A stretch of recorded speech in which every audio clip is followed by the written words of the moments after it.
Hey guys, Joe here at ECRM's Beauty Week in Palm Desert, California, and I'm with Tiffany from Kantar Consulting. Thank you for joining us. Of course, you're welcome. So Tiffany's going to be moderating our retailer panel discussion this afternoon, but I wanted to catch up with her to talk about some key points from the presentation that she's going to give before the panel discussion.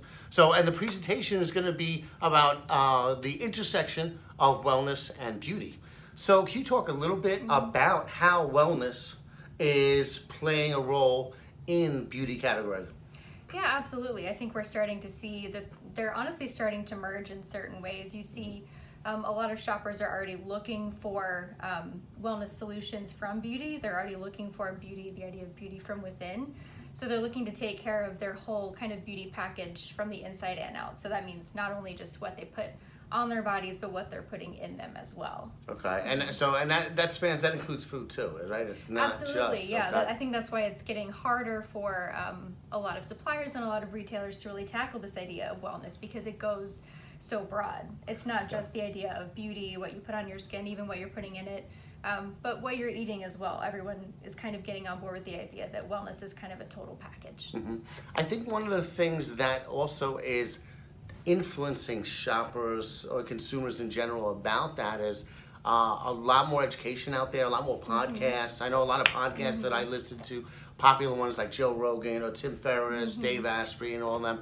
They talk and they have guests on there that are experts on food and nutrition and what it does to you, both health-wise and on the outside, as far as skin and the health of the skin and energy and awareness. So I think that's, do you see that too, that mainstream media is kind of helping? Yeah, I think it definitely is, and that's why we're seeing it kind of evolve from, this kind of niche idea that wellness was a bit more aspirational, a bit more luxurious and unattainable. It's kind of starting to come down and trickle down a little bit into more kind of attainable retailers, attainable brands. We've just seen Ulta launch in the last few weeks a new wellness initiative in their stores, and we know that they are, kind of starting out to be more of a lower price to mid-price retailer. So it's really becoming much more mainstream than it used to be.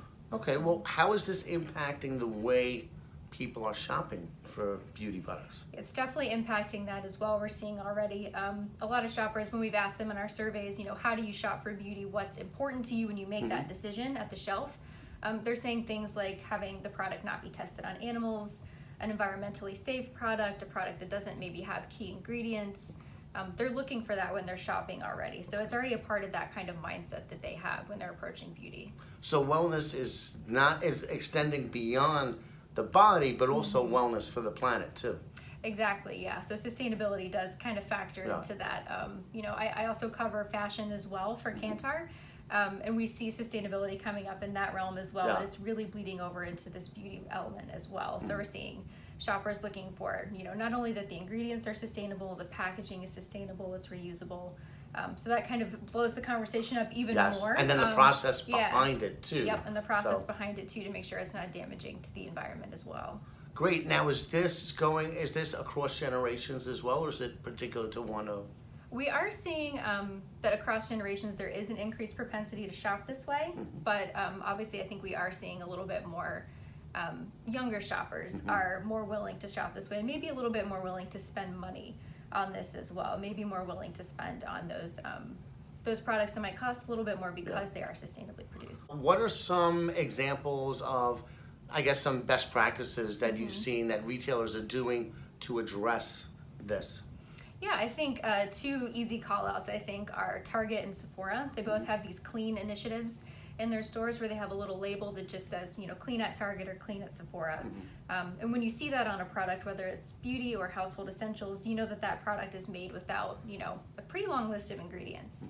So it's a really easy way for these retailers to say, we make these products or we sell these products from other suppliers that are clean, that are natural, that are less harmful to the environment than maybe some of the other ones that you see. So I think that's a really easy and kind of best-in-class way to really bring that into the assortment. Okay, what about on the supplier side, the focus on certifications? Earlier I interviewed a supplier where they emphasized that they were with I believe it's called the Environmental Working Group. Okay. But then you have Leaving Bunny, I believe. You have others. Are they becoming more important in the consumer's eyes? I think they are becoming a little bit more important because shoppers are looking for those labels. Okay.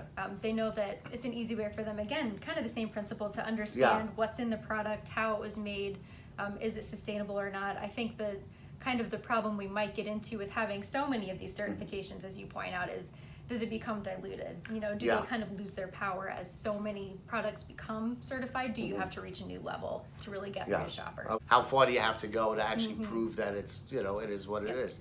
So, okay, what recommendations would you have for both retailers and suppliers in how to best approach this market now? Yeah, so I think one of the key takeaways at Kantar, we always think about things from both the retailer perspective and a shopper perspective. So I think it's important to think about wellness in this way as well. And to know that shoppers and retailers may be on a different wellness spectrum. So shoppers might be really familiar with it. They might not be familiar with wellness at beauty.